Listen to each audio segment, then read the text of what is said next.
Hello and welcome to Heartlight Vedic Astrology. Today I was going to do a analysis of the solar eclipse that's coming up this weekend. It's also known as Surya Grahan in Sanskrit. It's going to be on the 14th of October, 2023. Again, this is a Vedic astrology or Jyotish perspective, but it seemed like the overall theme when I went through the analysis was that new thoughts equal new actions. So let's take note beforehand, the information presented here is for educational purposes only. It should not be considered medical, financial, professional, or life advice of any kind. If you are in need, please contact an appropriate professional for support. And then you might take a minute or two to read the rest of this disclaimer. If you're new to Vedic astrology, Jyotish, or my videos, all of my teaching videos on the subject are in my concepts playlist. And wherever you see a double asterisk in one of my talks, that means there's a teaching video on that subject. I'm going to go through a lot of different, be using a lot of different concepts today in this talk. So, again, if you're new, this list of videos might be most helpful to you to help you get more out of the talk. Introduction to the constellations or Rashis, North, South, and East Indian style charts. Introduction to navigating a birth chart, the Lagna, ascendant, rising sign, first house, planetary aspects, natural benefic and malefic planets or grahas, nakshatras, lunar mansions. Also, especially for today's talk, lunar and solar eclipses, and the astronomy. I'm not going to get into the astronomy in this talk. I'm just doing the interpretation of this particular event. But that one's really key for astronomy if you want to understand how exactly eclipses are formed.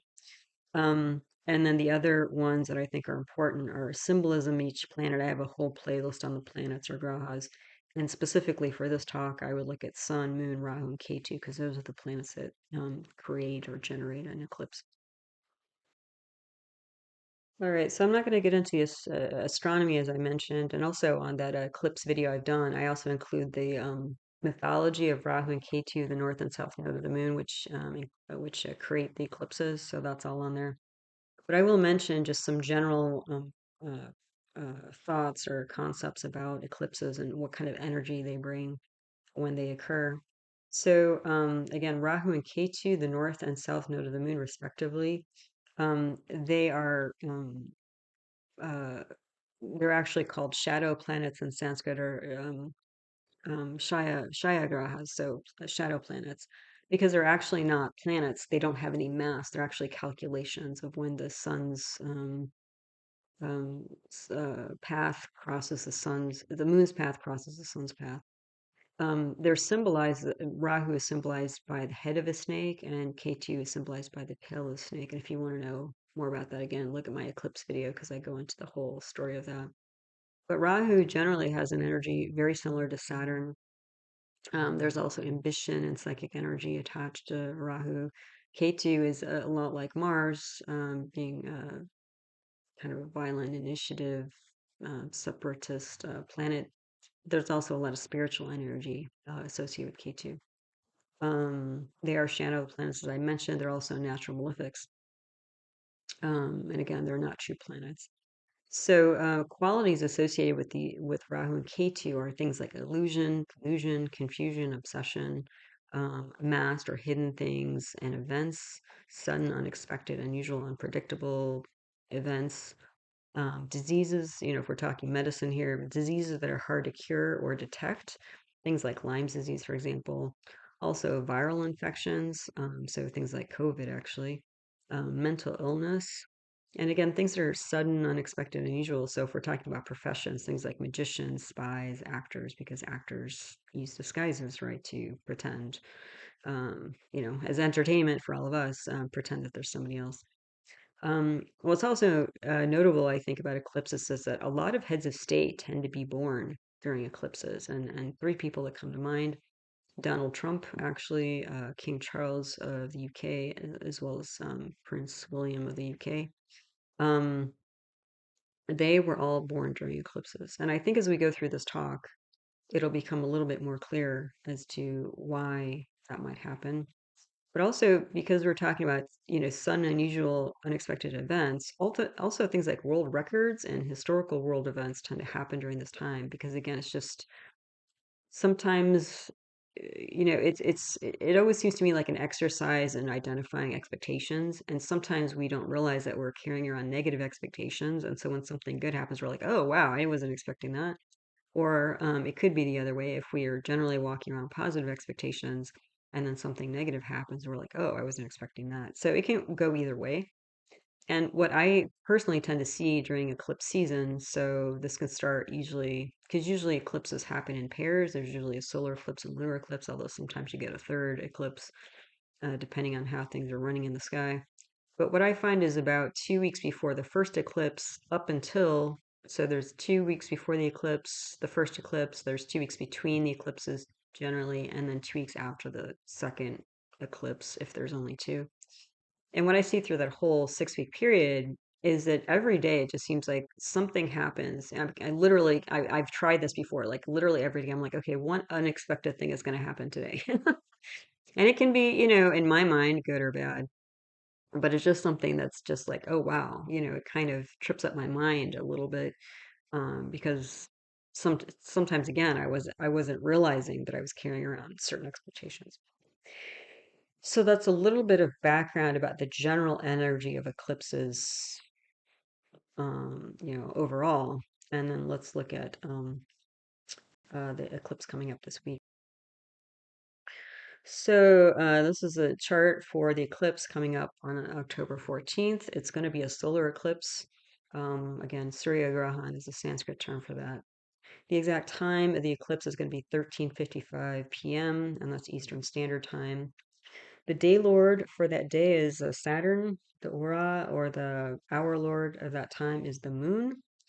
The Lagna nakshatra is in Purvashada. The moon nakshatra is in Chitra. So nakshatras are lunar mansions. I have a whole video on that.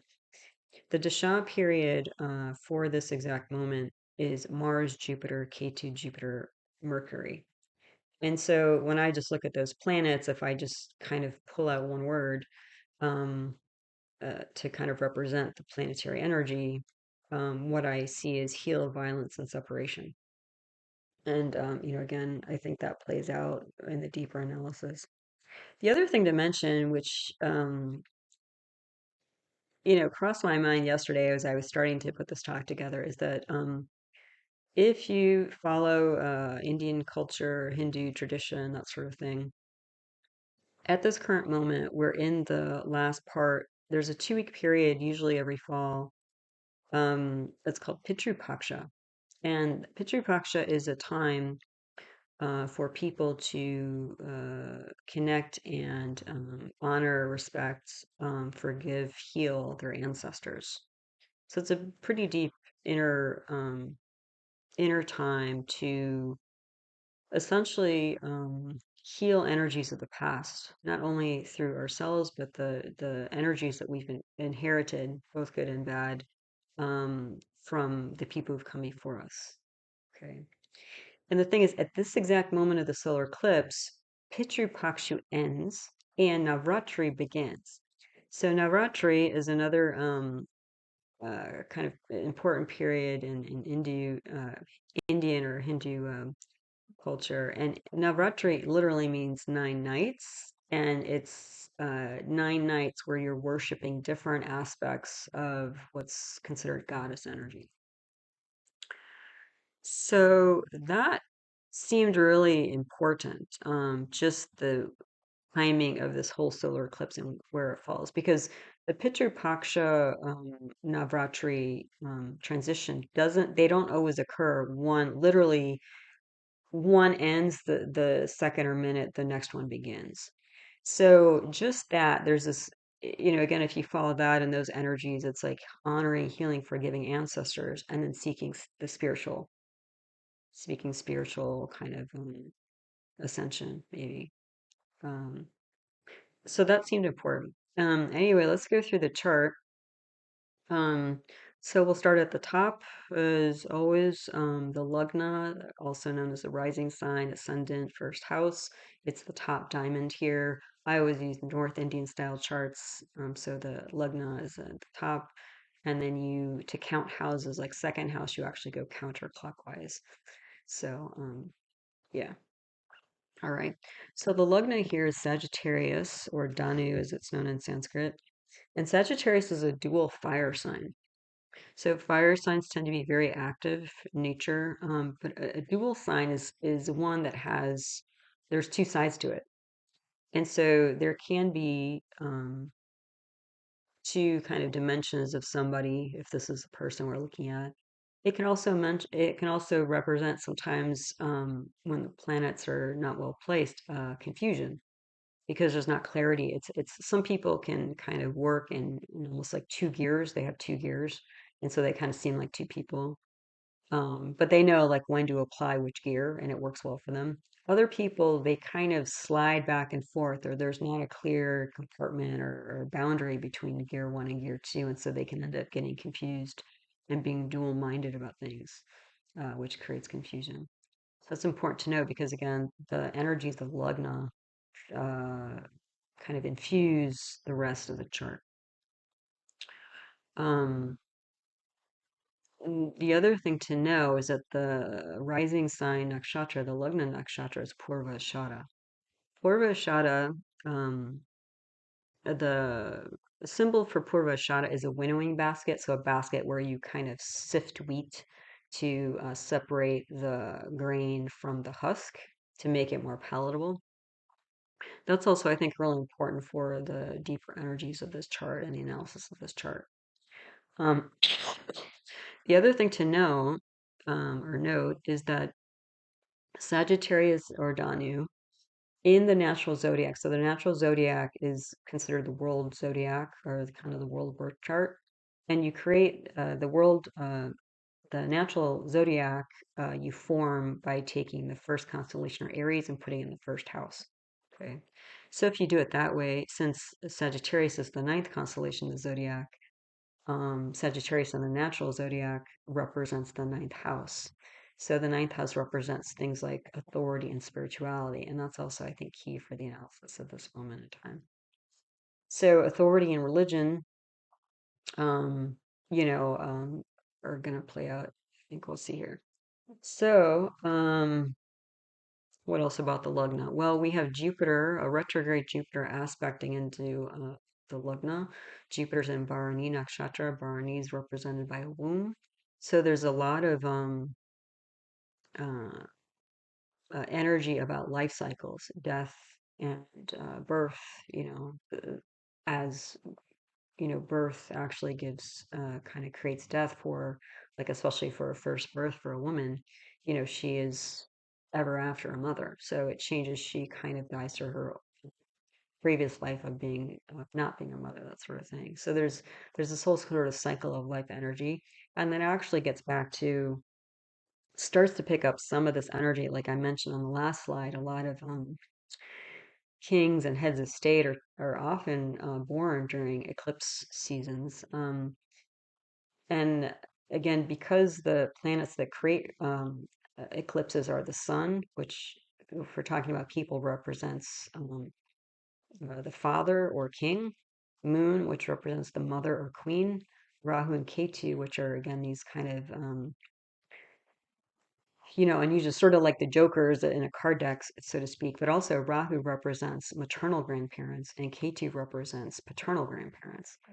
So I think part of what happens with any kind of eclipse, because you have kind of the whole lineage lining up there, that's part of why I think ancestral karma is more prevalent and perhaps more obvious.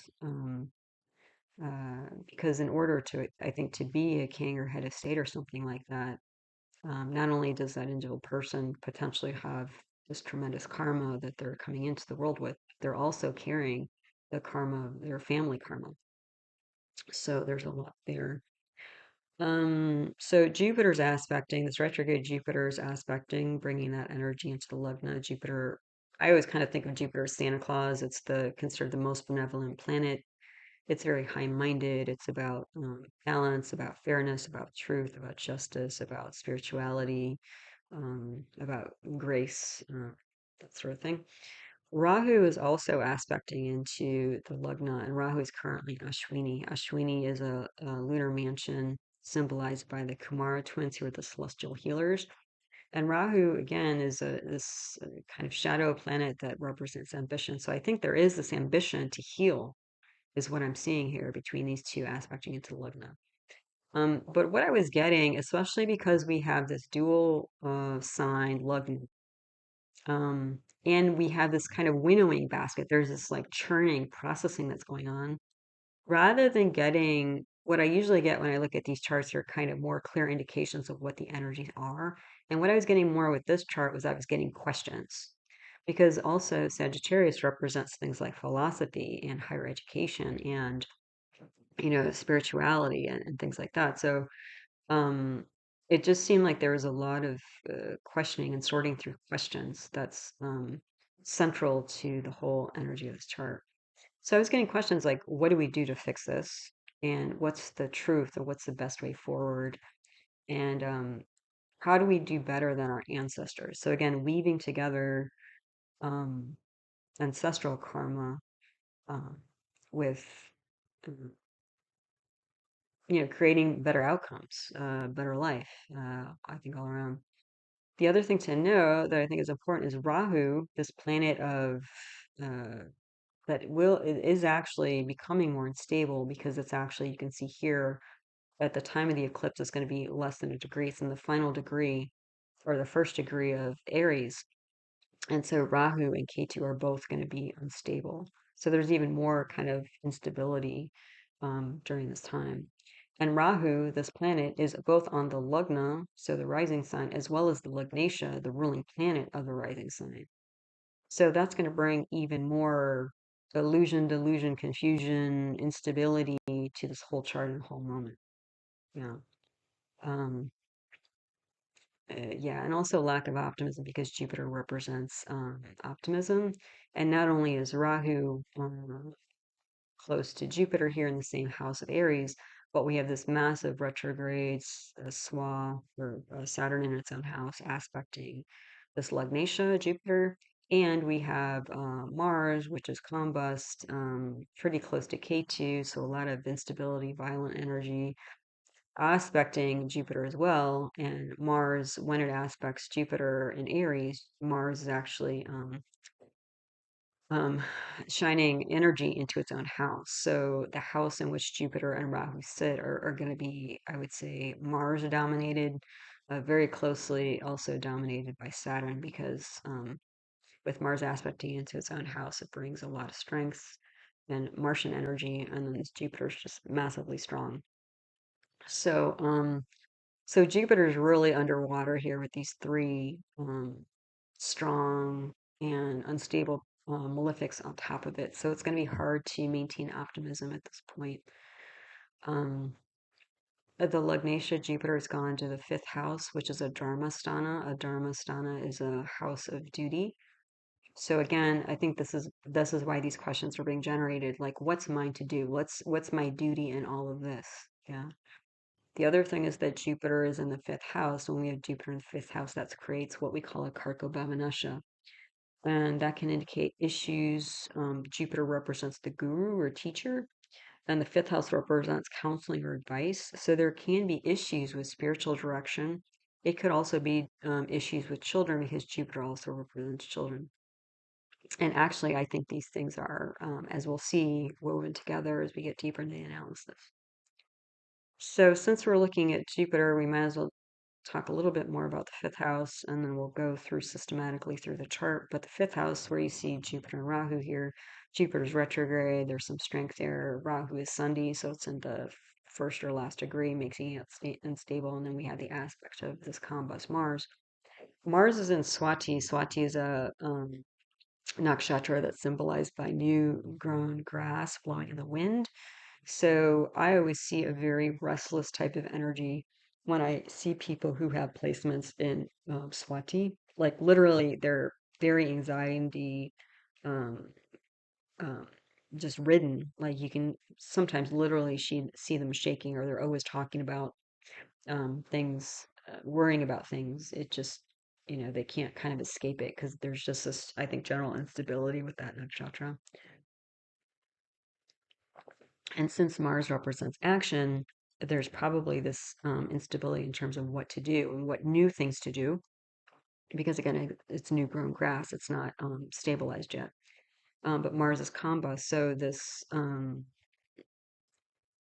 desire perhaps to take action is all internal.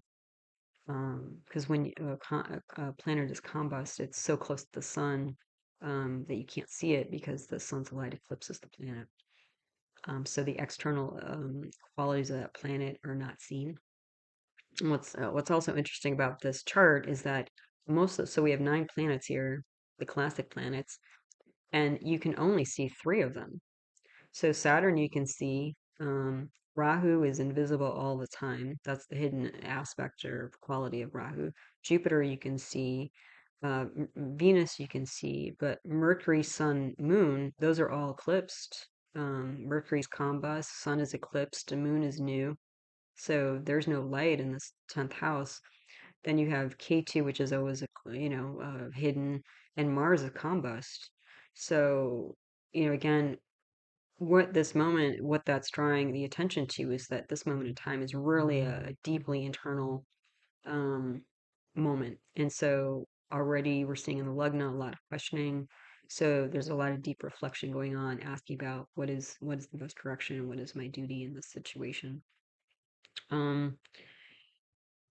and so yeah, so that's Mars, and then we also have this retrograde Swa Saturn. So Swa means a planet's in its own house, so it's super strong. It's in Satabhisha, that's a nakshatra that translates as 100 healers. And so since Saturn is a malevolent planet, malefic planet, um, and we're in the nakshatra of Shatabisha, that usually indicates diseases or situations that are hard to remedy, that are chronic. Um, they're structural, yeah, almost like calcified, I want to say, like old and deep situations, yeah. So, again, when we're bringing all this together, these energies, Saturn, Rahu, Jupiter, Mars in the 5th house, I was getting more questions like, how do we build? Because Saturn and Mars together are, when you get those energies together, you typically get like an engineer type. And Saturn in Aquarius, in its own sign, retrograde, is also like kind of an engineer type energy. So how do we build a new, better future for future generations? There's also, this potential notion of manufactured speech or advice. So I think that might be part of, again, because Jupiter's in a karako bhavanasha. So the advice that's coming through here may not be the best. It might be kind of flimsy, or there might not be any advice because the Lord of the 5th house in Aries is Mars, and Mars is combust. You can't see Mars. So maybe there's no advice. And so that's why, again, if this was a person, they're struggling to find their way through the darkness because, again, there's no light in the sky, right? So this, again, if this is a person, they're probably considering different pieces of advice that they've gathered through time or maybe in this moment, because there are some loud voices here. But it's again, they're struggling a bit to find their way, like which bit of advice do they follow, which bit of advice do they believe. The other thing is that, again, Rahu represents maternal grandparents. And so when you have Saturn aspecting into Aries, and Saturnian energy is debilitated in Aries, and then you have this strong Mars. Besides getting Saturn, when you get Saturn and Mars together, not only can it create kind of an engineer type energy, but you can get military. So there's this, and Mars represents anger, and Saturn represents fear, deep seated long term fear. So what I was getting here was how there's a lot of anger and frustration from the maternal grandparents. Yeah. Um, so let's back up and we'll go through the houses. So if we go to the 2nd house here, you'll see the little 10 in the corner. That means that's the 10th constellation, or Capricorn, Magha in Sanskrit. So Mars, this combust, Mars is aspecting into the 2nd house where Mars is exalted. And again, Mars can be a very militant, strong, fiery, passionate, uh, violent, even energy. So, and the second house represents speech. So there's going to be a lot of strong, divisive speech, I think, coming from here. And the divisive word I'm using because K2 is so close to Mars. And, Mars just crossed K2. K2 has a lot of energy like Mars, but it's even more twisted, unexpected, hidden. So both of these planets together generally create a lot of chaos. Um, and then the other thing, because Mars is combust, the strong divisive speech may not actually be said out loud. It might just be internal. It might be somebody, internally saying, oh, this person, this situation, that situation. But they're brewing inside. So whether it's external, internal, there's a lot of strong speech, you being held or had at this moment. The third house, if we move on, we've got the Swa retrograde Saturn in its own sign. It's aspected by Venus, which is in Magha. Magha is a nakshatra symbolized by a throne. So there's this kind of leadership energy, and Venus is considered to be the kind of practical counselor of the planets. So there is, I think, some practical kind of leadership emerging because Venus is also in the ninth house here, which represents government authority, uh, fathers, spirituality, that sort of thing. But this Saturn is so massively strong. I think it's overshadowing and diminishing any sort of practical counseling voice that's to be had from any authority. And also because Saturn is so strong in the third house also represents communication. It's more harsh communication. People who are, there's difficulty advising, difficult containing, difficult budging, because again, Saturn is such a slow moving planet. Things related to Saturn are things that typically last a long time. So these might literally be old conversations that never resolve. You just kind of keep rehashing the same thing because again, that more gentle, diplomatic, practical advice is just not being heard. The other thing with Saturn being the strong, this could also indicate religious rhetoric, so speech, but also because this massive Saturn is aspecting the ninth house of spirituality and religion, it could also be religious dogma, that sort of thing. But again, this religious theory or dogma is overruling practical actions and advice of authorities. The fourth house here, we have three planets aspecting. So the new moon eclipsed, that's in Chitra. Chitra is a nakshatra symbolized by a gemstone, which is, if you think about all the facets, different cut planes of a gemstone, Chitra is related to things like structure and architecture.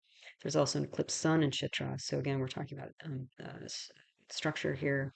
There's also a Swa Mercury in its own house in Virgo, but Mercury's combust and Mercury's energy is debilitated in Pisces, which is the fourth house, which is ruling the fourth house. And Mercury is in Hasta nakshatra. Hasta nakshatra is symbolized by hand. And Mercury is a planet that symbolizes hands and arms. So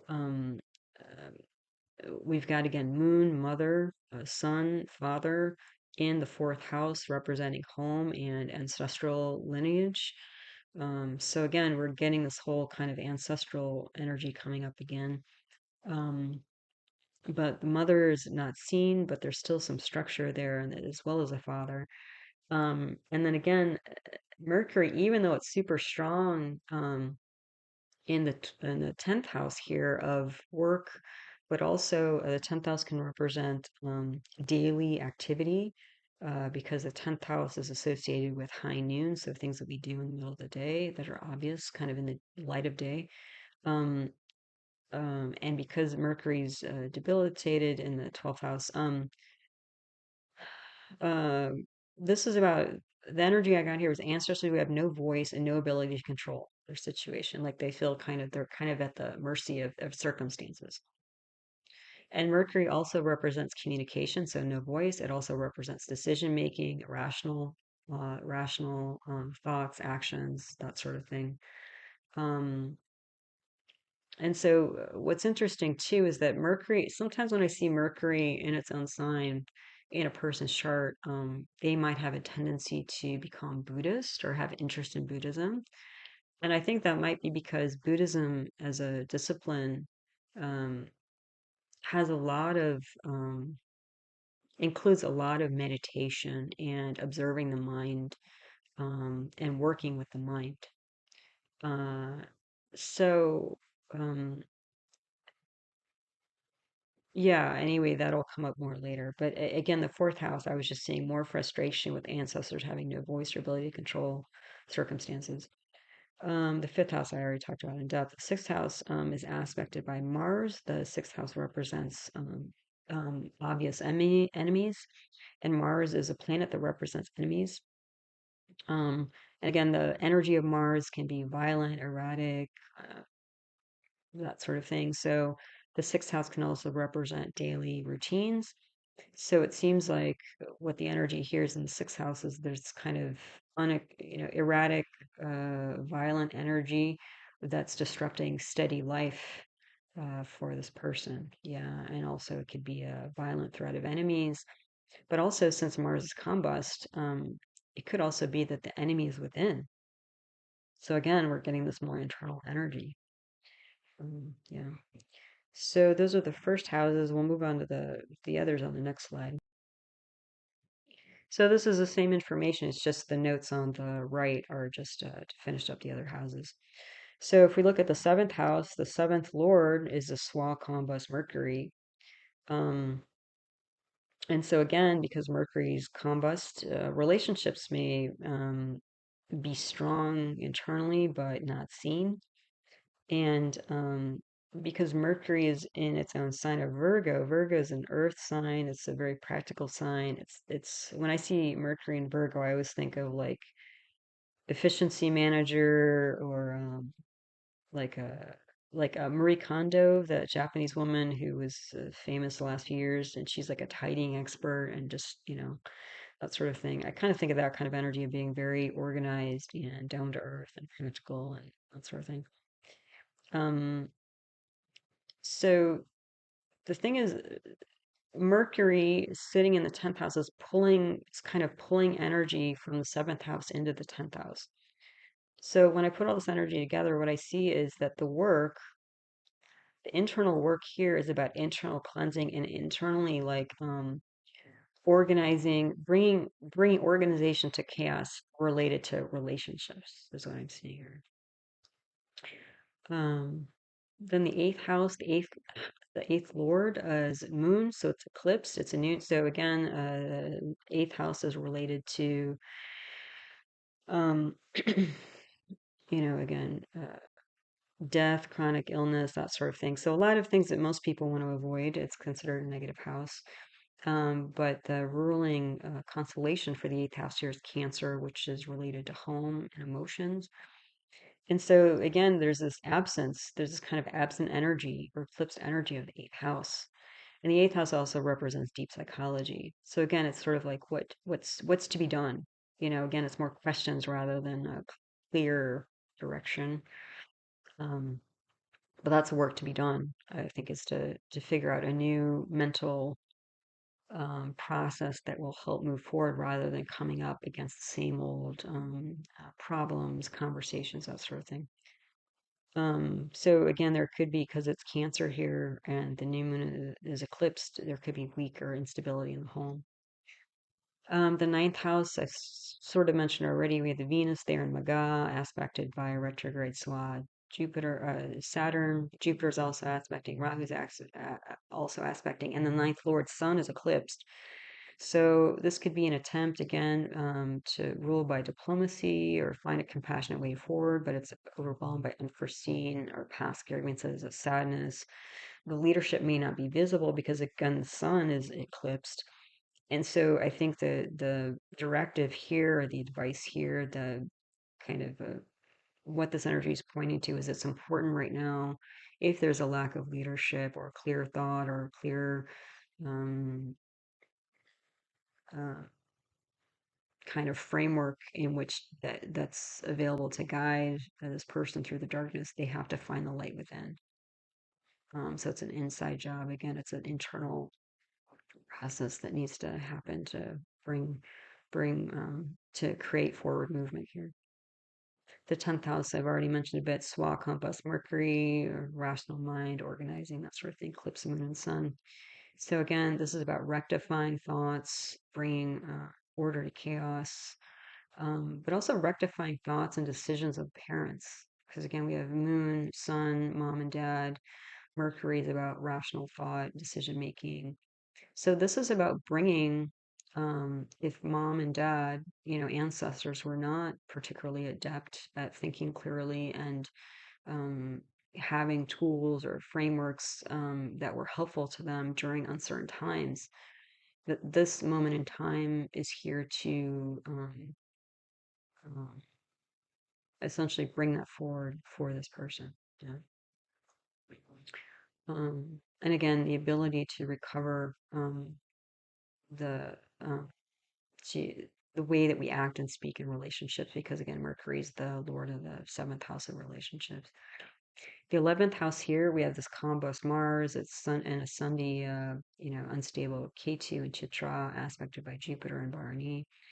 So the 11th house is related to clubs, group societies. So again, when it's hitting the fan in the public realm, and there's all this chaos and probably violence here because Mars and chaos, K2 are violent planets when they're um, unstable, especially when they're on top of each other like this. And K2's Sunday, it's unstable as is, and just by its position. And Mars just crossed K2 in the last week, so there's all this chaos and violence. Um,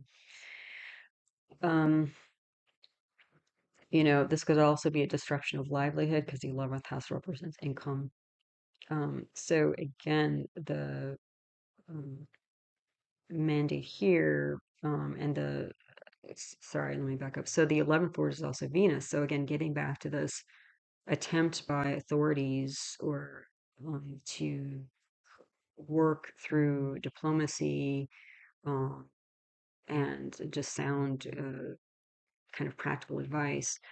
Um, uh, I think these two planets here are, there's some attempt to do that, to bring order to all this chaos in society. But again, with this Mars and K2 being what they are, um, that's, I think, going to be a little bit difficult right now.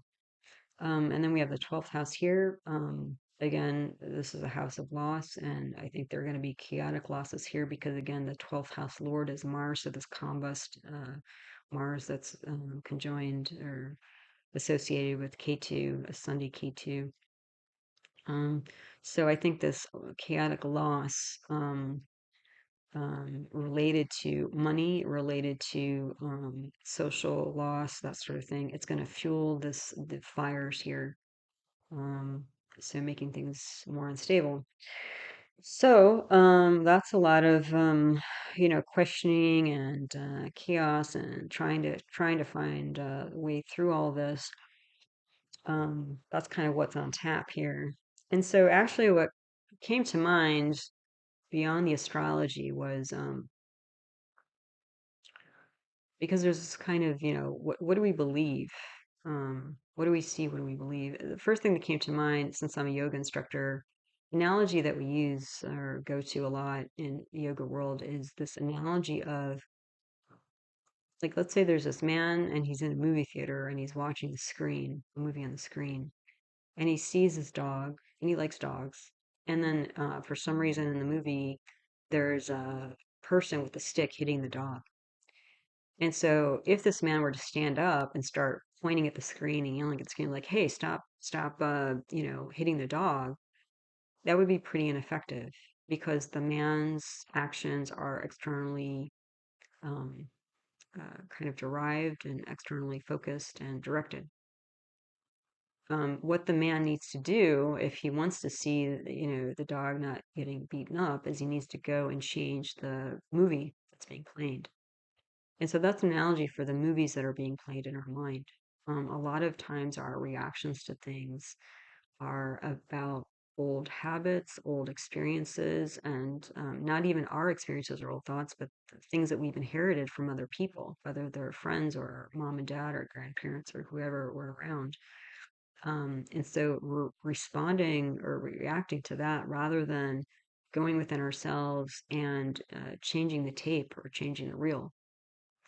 So that's one thing that came to mind. And I think that fits with this story here, with this chart. The other thing that came to mind, because it looks like this person, again, if this was the chart of a person, is struggling with finding their way through a lot of chaotic energy and a chaotic time when there doesn't seem to be any clear voice or authority that's leading. Um, and there's a very clearly emotional time because, again, this fifth house with this Rahu, Jupiter, Saturn, Mars, there's a lot of anger here. There's a lot of anger in society. In the 11th house, there's a lot of anger in the intellect of this person because the fifth house represents intellect. So there's a lot of anger. So one of the things, again, it's more of a Venus type thing where it's a very practical diplomatic action potentially would be like maybe the question is like, how do we deal with anger? Because you can't have violent actions without violent thoughts. So the seed is always in the mind. And the thing that came to mind for me about that was there's this Vietnamese monk who passed away in the last few years, quite famous, Thich Nhat Hanh, and he was expelled from his country, Vietnam, and I think for the most part lived most of his life in France and had a monastery there that he led. He has a book titled Anger. I really like the book a lot. I would highly recommend it.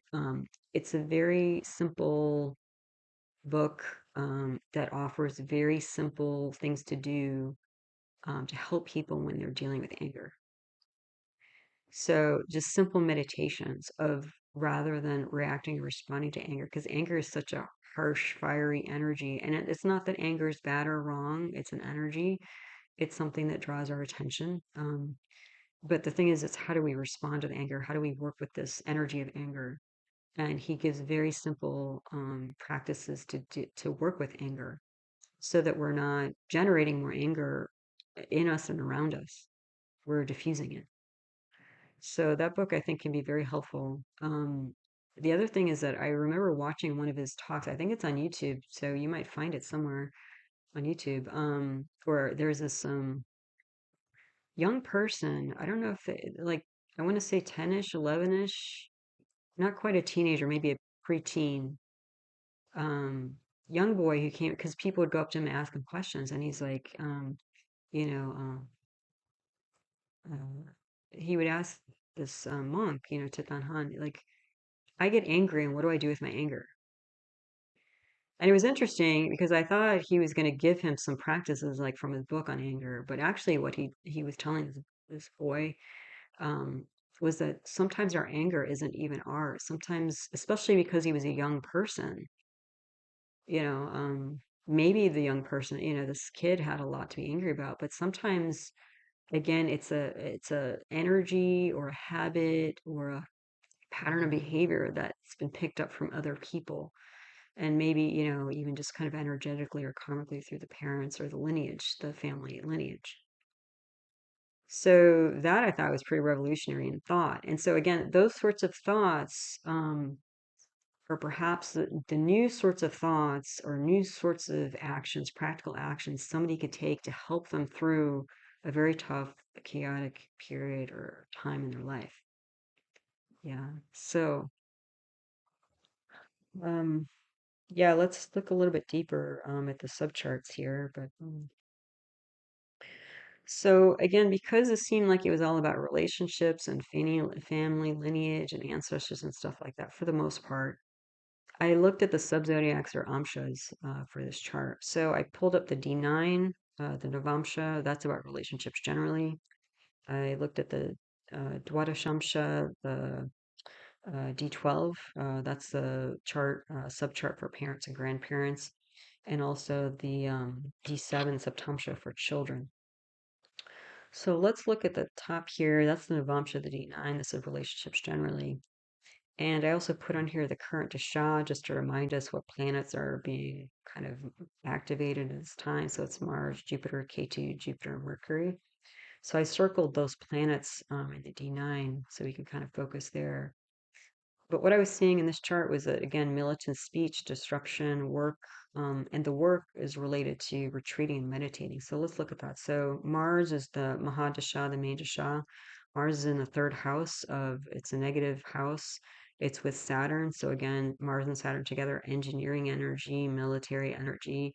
The third house also indicates when a planet is active there, indicates big changes and endings. Yeah. So, and Jupiter's in the 12th house of loss, but I didn't really mind Jupiter here so much. I actually thought that was a good move because Jupiter represents spirituality, and the 12th house can not only represent um, losses like loss of income or loss of people or whatever, but it can also indicate places of isolation like an ashram. So Jupiter's there. So Jupiter, the wisdom, intuition is taking somebody potentially to isolate and meditate and think. Um, the other thing about this 12th house is you have a parivartana exchange of houses between the sun and Mercury. Excuse me, moon and Mercury. So that means Mercury is going to come back to Virgo. So again, we get more of this like organization, right? So spiritual retreat that creates more organization. Yeah. And then with the moon flipping into the 10th house being again the house of work, the moon also being the planet representing the intuitive mind, emotional mind, and it's here with Venus. Venus is also an emotional planet, but again, the practical worldly counselor. It seems like this exchange between the moon and Mercury, which represent the rational mind and intuitive mind, it's going to bring order to the mind. And by bringing order to the mind, that can help to bring more wisdom to any action. That's what I'm seeing here. Okay. We also have K2 here, and K2 is in the top. So again, there's some sort of unexpected energy here that's being dealt with. The other thing is the rising sign here is Libra. Libra is ruled by Venus. And again, Libra has gone to the 10th house of daily action.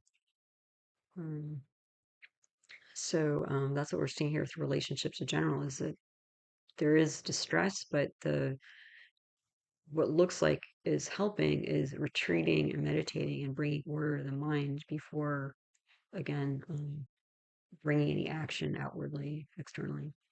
The other thing is that I was looking at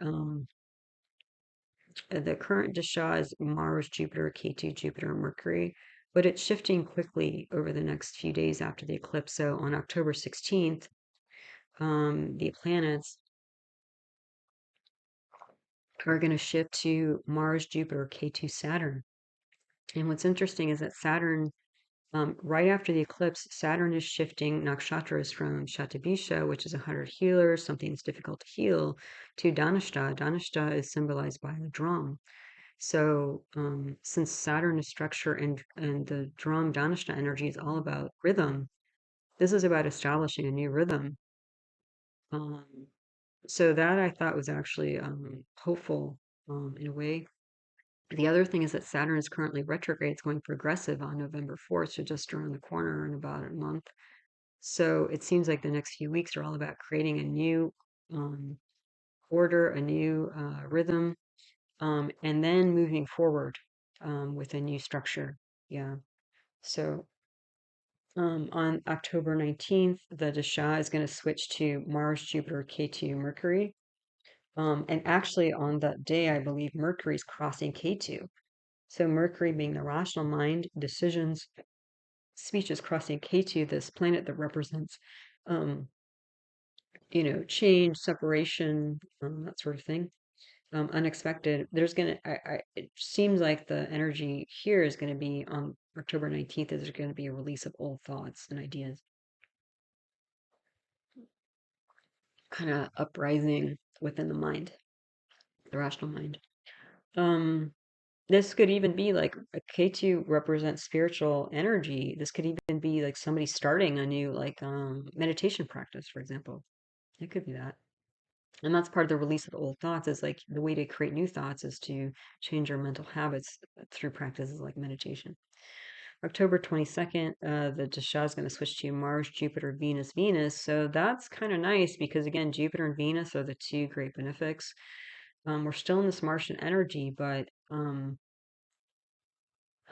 this is going to play into this whole parivartana between Mercury and the Moon.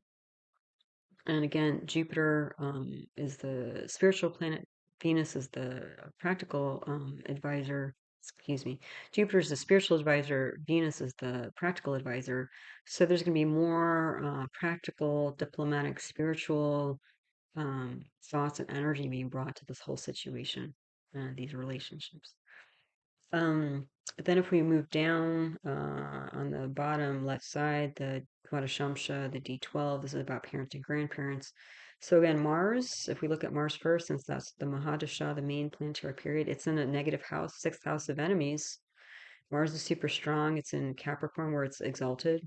So, but again, Mars in Capricorn, that's giving me more military, kind of military energy. Yeah. So there's some acute threat here because again, the sixth house represents acute disease, acute situations, not chronic. So that's again, there's a threat, but it's an acute threat. Um, then Jupiter is in the fourth house of ancestors and lineage again. So there's this, and it's in Scorpio, which is transformative energy. Um, Um, and so philosophy, there's a transformative philosophy that's happening along the lineage, probably within this person. And again, Scorpio is ruled by Mars. So this whole shifting, transformation of lineage philosophy, familial philosophy, has an ability to transform through this acute situation. Um, And there's also, I think, again, in previous generations, ancestors, like we have this Mercury Swa in the 11th house in Gemini this time. So it could be that this previous previous generations were the expectations of the person was that like they were happy and content and peaceful when the external situations were such, but there wasn't so much of I think the ability within to handle stresses like anger, emotional stress like anger. Yeah. So that's what I'm seeing here. And K2 is in the third house, again, a negative house. Um, uh, Again, representing also big changes and endings. The other thing is that when we look at the amshas, there if you use IR methodology, there's actually a relationship between K2 and Mercury here, um, which makes sense because, again, a K2 being a chaotic energy planet and Mercury being about order and details and that sort of thing. There's this chaos related to expectations of society and even income and stuff like that. Like, again, when things look good in the external world, people are happy, but if they went awry, they didn't have a lot of internal tools or perspectives or things to help them maintain their equanimity to move forward in a positive way. So I'm seeing there with the ancestors. Then if we look over into the right, we have the Septamsha D7, which represents children. This gave me a lot of hope, actually. So um, I'm seeing a lot of transformative energy. Let's just start with Mars first, since Mars is the Mahadasha.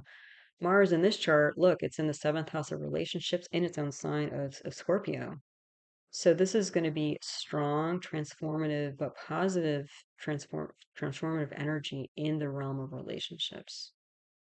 So that was really good to see. Then Jupiter, again, it's in the fourth house of ancestors. Um, and it's there with Mercury. So again, education. Jupiter and Mercury both represent education.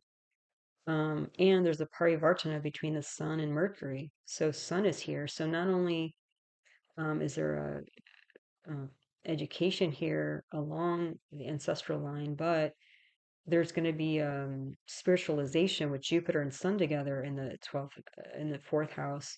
You're going to have a spiritualization of authority. Um, and that also brings Mercury into the fifth house of intellect. You're going to have Mercury and Moon, again, the two planets representing the intuitive mind and the rational mind in Virgo. So again, we're getting this Mercury and Virgo thing. So again, purity of mind, purity of thinking, clear thinking. Because with pure, clear thinking, there's a better chance that you and everybody else can move ahead, right? We have K2. It's in the sixth house of acute situations, enemies, that sort of thing. But what's nice here is that it's with a Venus in its own house. So K2 is dominated by Venus, which again is a planet that represents socialization, compassion, generosity, diplomacy, practical counseling. And the D7, the Lugna, is ruled by Taurus. So the ruling planet of this chart is Venus. So Venus has gone to the sixth house of acute illnesses, events, enemies. Um, and the thing is, usually we see planets in the sixth house as being negative, but when you have a very strong planet like Venus being Swa in the sixth house, that means initially things are maybe rough, but they'll improve over time. And so this actually was really hopeful to me because it seems like whether through this particular person learning for themselves and teaching their children, or maybe the children will have to take it up themselves, that at least the future generations look like they know how to transform these negative emotional energies. They have the tools and experience within them. They know how to deal with that within themselves so that they don't keep those cycles going of anger and violence and that sort of thing. So that was really, I thought, uplifting to see the children's chart like that. Also, with any eclipse, you want to make sure that you qualify the position of the eclipse and where it's visible. So as you can see here, if you see this kind of big squiggle over North and South America, that's where the eclipse is going to be visible on October 14th. And so the places where it's visible in North America, Mexico, and the USA, Oregon to Texas, in Central America, Belize, Honduras, Nicaragua, Costa Rica, Panama, in South America, Colombia, Brazil. So that's where these energies are going to be more prominent. Um, and people are going to feel them more. So I don't know, it could be some negative things for sure, but it might be that there's some almost kind of spiritual movement that's developed in this, on the positive side, it could be developing in this area. Um, Maybe because, again, there's conflicts in Europe and the Middle East now. Maybe those folks are so caught up in the day to day that it's hard for them to breathe, let alone even think about things like meditation or something. So maybe the energy or the movement would have to start in a place that's a little more settled right now. And that would be the kind of unusual thing or disruptive thing, is that there's a new spiritual movement of something like including something like meditation or something like that. Because again, if people had more tools on how to work with their own emotions, then perhaps we could end some of these long-term cycles that have been going on. Okay, so general advice about eclipses, not just this one, but it's usually not best to start a project that you want to be straightforward, long-term stable, because again, there's so much chaotic energy generally involved with eclipses. And so you want to avoid beginning major life events typically 3 days before and 3 days after an eclipse. So things like marriage or entering a home, building a home, traveling to a new place, generally advised not to do that because of the chaotic energies. Things and people may be eclipsed, like you saw Mars was eclipsed and Mercury was eclipsed and things like that. So that may mean that people or things move in and out of your life or become unseen, maybe unseen temporarily, or sometimes, that's the end of the cycle with that person or thing. Also, there's a thinning of a veil between the material and spiritual worlds. And so typically what I see with myself and other people is that there's more intuition and dreaming. There's also, we tend to see cycles of birth and death, like maybe a grandparent passes away, but a baby's born in the family, that sort of thing. So again, that makes sense if you consider again symbolism of sun, moon, Rahu, Ketu being mom, dad, and grandparents. Yeah. Surprising outcomes, events, plot twists, both positive and negative. The only thing I can say about that is expect the unexpected. Um, and so you can't really fight this energy, but I think it's generally a good idea to kind of take it easy, lay low, take the foot off the gas rather than try to like push or force your way through this time. And ultimately, you can't outrun your karma. So even if you try to stay at home and avoid all this, and just duck out of it, um, there'll still be a phone call or an email or a text or something that will bring it to you. Or as soon as you step outside the door, it will show up on your doorstep. So it is what it is. Jyotish doesn't recommend looking directly at an eclipse, either solar or lunar, because again, you'll just embody more of this chaotic energy. But again, if that's what you're looking for, maybe you're feeling totally stuck, and so maybe you need to absorb more of it. But um, it might be better to do that quietly, in meditation or spiritual practice, rather than like really jump into the fire. But to each their own. So typically, again, the activities are advised during this time are spiritual nature, prayer, meditation, mantras, chanting mantras, also clean and organizing, just shifting the energy, almost like a feng shui or vastu shastra type way of bringing fresh energy into spaces, because everything's connected, we're all connected. Making things pure, like sattvic is the term that's typically used in Ayurveda, of living a pure life, purity in terms of what you eat, like fresh vegetables and no pesticides, that sort of thing. Um, but also mentally a sattvic life, like because it's very human. We all have it. We all have sadness and grief and anger. But then it's like, what do we do with that? What do we do with that? Some people like to fast during this time. Again, I would only suggest a gentle fast if it's medically okay. You don't need to be extreme about these things because there's going to be plenty of unpredictable energy at this time. So you want to keep your energy up. Um, During a solar eclipse, you might feel like your battery died because the sun energizes all the planets, and so since the sun is eclipsed, you may, during the eclipse time, just kind of feel like you don't want to do anything. You're just kind of sitting on the couch, like, what happened? I was doing fine, and then all of a sudden, I don't feel like doing anything. That's because the lights went out in the universe.